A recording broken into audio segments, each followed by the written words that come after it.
Hi, I'm Stephanie and I'm from the ADHD Advocate.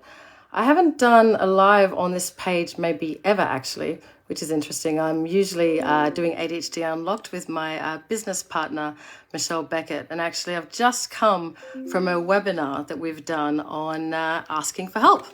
So ADHD Unlocked, it's a fantastic membership community that has been going for over 2 years. And we at the ADHD Advocate, we very much encourage all our clients that we coach to join up, and basically anyone with ADHD that needs to learn more about their ADHD, because knowledge is key. We're very much all about helping ADHDers look at themselves through an ADHD lens, and not just themselves, but we want everyone that's working with them, be it their teachers, their managers at work, the workplace in general. But it's really important that they can see through the ADHD lens as well, because, when you know better, you do better. And in today's webinar that we did in ADHD Unlocked, we talked about the importance of being able to differentiate between ADHD traits, actual needs that are as a result of your ADHD, and character flaws. Because us ADHDs are pretty brutal on ourselves. We have very high expectations. We set the bar really high, and we can be very punishing of ourselves when we don't reach certain standards. And if we don't have the right context, if we don't have perspective, we're not wearing that ADHD lens, then it's going to be really difficult for us to set ourselves up for success. And in today's webinar that we did with ADHD Unlocked with our members, it was all about being able to look at your ADHD, accept it, right? That these are valid needs, and then ask for them to be met. Because a lot of us feel that we need to be doing everything ourselves. And so what we've done here at the ADHD Advocate this month for ADHD Awareness Month, the theme is interdependence, not independence. Because the body double is actually one of the key strategies for ADHD. So we often say in coaching, the team and I, that if an ADHDer can't do something, you put a body at the end of it. So because we suffer from rejection-sensitive dysphoria, we tend to be people pleasers. So we can do for others what we can't do for ourselves.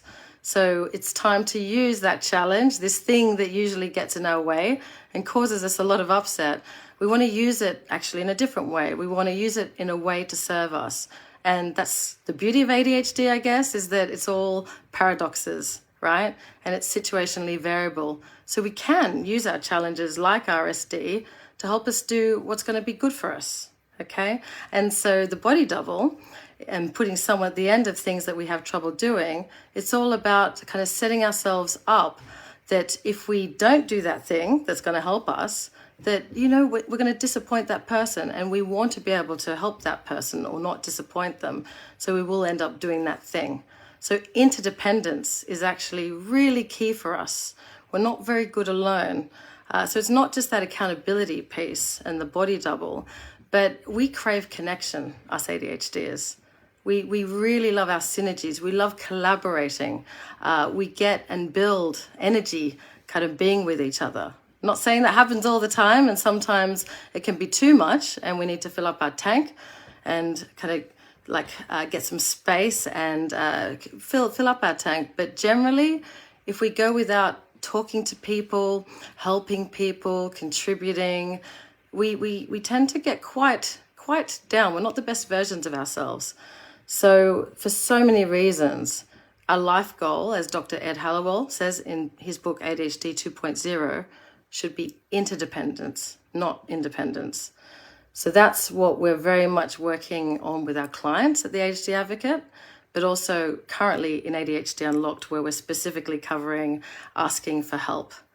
And we basically told our members in ADHD Unlocked that these next 2 weeks, we're specifically focusing on a new mantra, and that mantra is, I deserve the best support possible.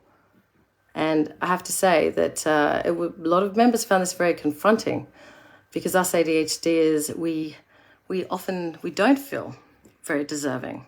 In fact, we grew up from a very early age being told that we're lazy or that we're selfish. So there's a lot of guilt and shame It's a lot of guilt and shame, as well as all the other time management challenges, overwhelm, anxiety. And it's really hard to be able to ask for the help that we need.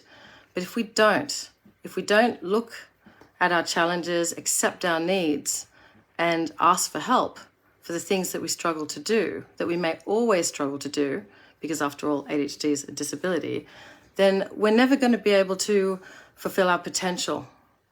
We're never going to be able to pursue joy and happiness, right? Because you're going to be too busy trying to get better at those things that don't interest you and that maybe you're not very good at.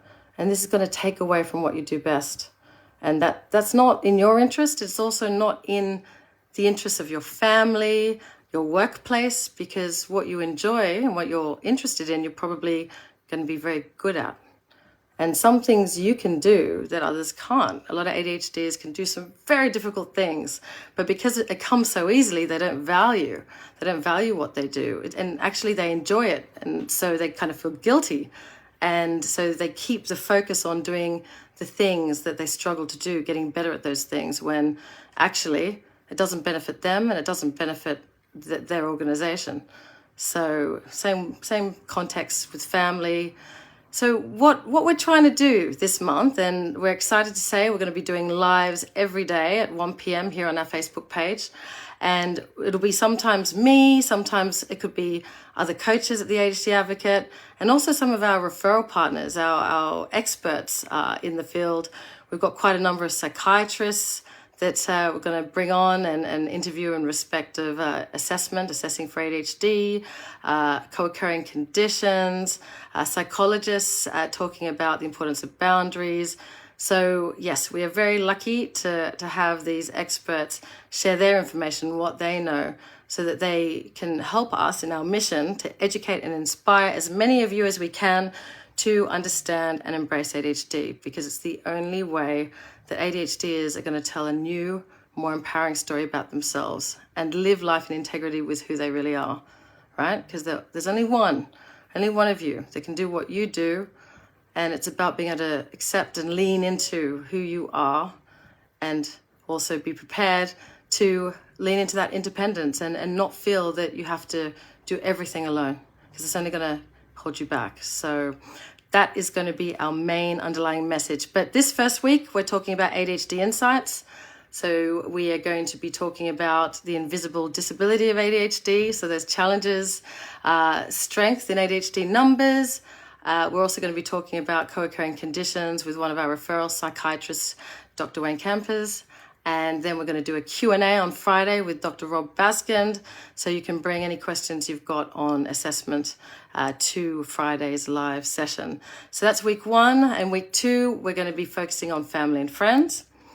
Week 3, we're going to be focusing on ADHD at work, which will probably go live onto LinkedIn as well, once I work out how to do that.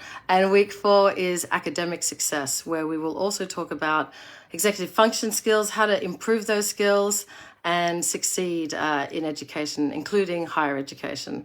And then finally, week 5, can't really call it a week, but on the 31st of October, we will do a recap of the month and give you some ideas on how you can make these really important lessons stick. Because us ADHDers, right, we know a lot and we know what to do, but we don't do what we know. And that's where we at the ADHD Advocate, also ADHD Unlocked, this is where we help our ADHDers get out of their own way and keep the really important lessons in sight and in mind. Because with ADHD, unfortunately, out of sight, out of mind. So we are very much going to be in your sight and in your mind, hopefully this month, so that we can help you make some positive changes. That was my time timer. Also expect some recommended products relevant to each of the weeks that we do. We're going to try and be as helpful and practical as possible, always with that ADHD lens and helping you get out of your own way. So reducing and minimizing choice. So hopefully this will be helpful for you. Do let others know that we're doing this. Do share information. What I'll do just in some of these comments to this live post, I will share some links to our website and also to this live event on Facebook. But hopefully we will join you tomorrow, 1 o'clock, where we'll be looking at the invisible disability of ADHD. So some of the challenges that come with it, and actually kind of working out whether really ADHD is so invisible. Again, it's situational, but we look forward to speaking to you then. In the meantime, if you'd like to know anything more about the ADHD Advocate or ADHD Unlocked, I will post the website links down in the comments section, and we hope to be supporting you soon. Okay, enjoy the day.